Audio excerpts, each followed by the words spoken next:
বনি ইসরায়েলের 3 লোক সফরে বেরিয়েছে, মরুভূমির সফর, মাঝখানে তুফান। কই যাবে, কই বাঁচবে? দৌড়াদৌড়ি শুরু। দৌড়াতে দৌড়াতে এক পাহাড়ের গুহার ভেতরে আশ্রয় নিয়েছে। আশ্রয় নেওয়ার সাথে সাথেই বৃষ্টির পানির ঝাপটায় পাহাড়ের উপর থেকে বিশাল এক পাথরখণ্ড এসে পাহাড়ের গুহার মুখটা বন্ধ করে দিয়েছে। বন্ধ, অন্ধকার। এরা পড়ছে বিপদে। হায় হায়, বাঁচার জন্য ঢুকলাম, এখন এই মরণ।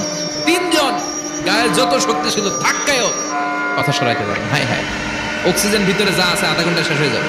কি করে বাঁচবো? বাঁচার উপায় নাই। চিল্লা পাল্লা শুরু হয়ে গেল, কান্নাকাটি শুরু।